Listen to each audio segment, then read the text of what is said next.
നമസ്കാരം. കുട്ടിക്കാലം മുതലേ അഭിനയ മേഖലയിൽ താല്പര്യം പ്രകടിപ്പിച്ചിരുന്ന നടിയാണ് കീർത്തി സുരേഷ്. ബാലതാരമായി തുടങ്ങി പിന്നീട് നായികയായി മാറുകയായിരുന്നു താരപുത്രി. മലയാളത്തിന് പുറമെ അന്യഭാഷകളിൽ നിന്നും ഗംഭീര സ്വീകരണമായിരുന്നു കീർത്തിക്ക് ലഭിച്ചത്. അമ്മയുടെയും അച്ഛന്റെയും സിനിമാ പാരമ്പര്യം കീർത്തി അതിന് സഹായിച്ചു. ഇതിനകം തന്നെ മികച്ച നടിക്കുള്ള ദേശീയ പുരസ്കാരം കീർത്തി സ്വന്തമാക്കി കഴിഞ്ഞിട്ടുണ്ട്. വിജയ്, സൂര്യ, ശിവകാർത്തികൻ, നാനി, മഹേഷ് ബാബു അങ്ങനെ എല്ലാ അഭിനേതാക്കൾക്കൊപ്പവും നായികയായി തിളങ്ങി. നായികാ പ്രാധാന്യമുള്ള ചിത്രങ്ങളിലും ഒരേപോലെ കീർത്തി മികവുറ്റതായിരുന്നു. സിനിമകളിൽ ഉയർച്ച താഴ്ചകൾക്കൊപ്പം ഗോസിപ്പുകളിലും കീർത്തിയുടെ പേര് നിറഞ്ഞു നിന്നു. പലതരത്തിലുള്ള വിവാദങ്ങൾ നേരിടുന്നെങ്കിലും ഇതൊന്നും തന്നെ ബാധിക്കില്ലെന്ന ആറ്റിറ്റ്യൂഡ് തന്നെയാണ് കീർത്തിയുടെ ശക്തി. താരം സിനിമയും മറ്റു കാര്യങ്ങളുമായി ഫുൾ തിരക്കിലാണ്. സിനിമ സ്വീകരിക്കുന്ന കാര്യമായാലും ലൊക്കേഷനിലേക്ക് പോകുന്നതുമെല്ലാം കീർത്തിയാണ് മാനേജ് ചെയ്യുന്നത്. ഇടയ്ക്ക് ലൊക്കേഷനിലേക്ക് ഞങ്ങൾ പോവാറുണ്ടെന്നായിരുന്നു മേനക സുരേഷ് പറഞ്ഞത്. സോഷ്യൽ മീഡിയയിലും സജീവമായ കീർത്തി പങ്കിടുന്ന വിശേഷങ്ങൾ പെട്ടെന്ന് തന്നെ ശ്രദ്ധിക്കപ്പെടാറുണ്ട്. ഇപ്പോഴിതാ പ്രിയ കൂട്ടുകാരിയെക്കുറിച്ചുള്ള ഓർമ്മക്കുറിപ്പുമായി എത്തിയിരിക്കുകയാണ് കീർത്തി. കഴിഞ്ഞ ഒരാഴ്ചയായി അത്ര നല്ലൊരു അവസ്ഥയിലായിരുന്നില്ല ഞാൻ. കുട്ടിക്കാലം മുതലേ കൂടെയുള്ള പ്രിയ കൂട്ടുകാരി ഇനി ഇല്ലെന്ന് വിശ്വസിക്കാൻ എനിക്ക് ഇതുവരെ കഴിഞ്ഞിട്ടില്ല.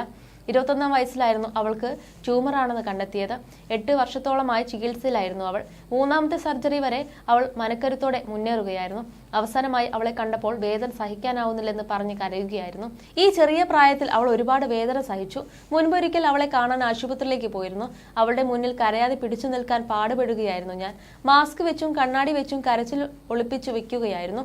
അവസാനമായി കണ്ടപ്പോൾ അവൾ അബോധാവസ്ഥയിലായിരുന്നു. അതൊന്നും ഓർക്കാനേ കഴിയുന്നില്ല. ഈ ചെറുപ്രായത്തിൽ ജീവിച്ചു തുടങ്ങിയിട്ട് പോലും ഇല്ലാത്ത സമയത്ത് അവൾക്ക് ഇങ്ങനെ ഒരു അസുഖം വന്നുവെന്നാണ് എന്റെ മനസ്സിലെ ചോദ്യം. ഈ ലോകം കാണാനും മനസ്സിലെ ആഗ്രഹം സഫലീകരിച്ച് ജീവിക്കുന്നതും അവളും സ്വപ്നം കണ്ടിട്ടുണ്ടാകും. ഇതിനൊന്നും ഉത്തരമില്ലെന്ന് എനിക്കറിയാമെന്നും കീർത്തി പറയുന്നു. ട്യൂമർ അവളെ കൊണ്ടുപോയി. അത് വളരെ നേരത്തെയായി പോയി. 1 മാസമായി നീ പോയിട്ട്. നിന്നെക്കുറിച്ച് ഓർക്കാത്ത ഒരു നിമിഷം പോലുമില്ല എന്റെ ജീവിതത്തിൽ. ഇന്ന് നിന്റെ പിറന്നാൾ ദിനത്തിലും ഞാൻ ഈ ഓർമ്മ പങ്കുവെക്കുന്നു എന്നുമായിരുന്നു കീർത്തി സുരേഷ് കുറിച്ചത്.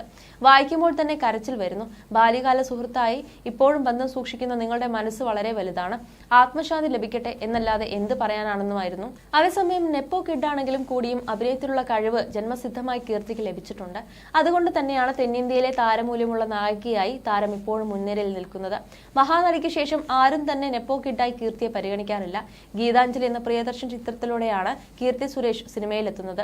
31-കാരിയായ കീർത്തി സുരേഷ് 11 വർഷം കൊണ്ട് വിജയ് മുതൽ ചിരഞ്ജീവി വരെയുള്ള സൂപ്പർ താരങ്ങളുടെ എല്ലാം ഒപ്പം അഭിനയിച്ചു കഴിഞ്ഞു. വാശിക്ക് ശേഷം മറ്റ് മലയാള സിനിമകളൊന്നും താരത്തിൻ്റെതായി പ്രഖ്യാപിക്കപ്പെട്ടിട്ടില്ല. തമിഴിലും തെലുങ്കിലുമാണ് കീർത്തിക്ക് പുതിയ സിനിമകളുള്ളത്. തെന്നിന്ത്യയിലെ ഒട്ടുമിക്ക നായക നടന്മാർക്കൊപ്പവും അഭിനയിച്ചിട്ടുള്ള കീർത്തി പുതിയ തമിഴ് ചിത്രമായ രഘു താത്തയുടെ പ്രൊമോഷൻ തിരക്കുകളാണ്. തെന്നിന്ത്യൻ താരങ്ങളായ നാനി, അജിത്, ശാലിനി, നിർമ്മാതാവ് അല്ലു അരവിന്ദ്, നന്ദമൂരി ബാലകൃഷ്ണ എന്നിവരുമായെല്ലാം സൗഹൃദം സൂക്ഷിക്കുന്നുണ്ട് കീർത്തി സുരേഷ്.